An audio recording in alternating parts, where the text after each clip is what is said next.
Hello mga kapatid, no? 11:38 in the morning, ganito pa rin po kalakas yung baha, no? Dito sa amin. Pumasok na po ito talaga sa amin, no? Marami ng bahay ang pinasok po dito.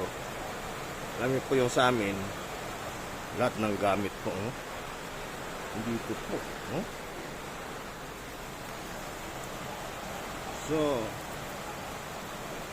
naway loobin ng Diyos na mahinto na po yung ulan, no? Ito nga yung sinasabi niya eh. Kung siya po ay magbigay ng biyaya, no? Ang lahat po pinapadalhan po niya ng ulan. So ito nga, no?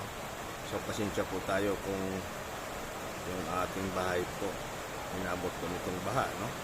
Dahil hindi lang po tayo, lahat po nga medyo mababa yung bahay, no? Naabot, no? So hindi po natin alam, no? Kung ito po ay lalakas pa, sana nga loobin nawa niya na matigil na po ito dahil marami po yung mapipinsala po, no?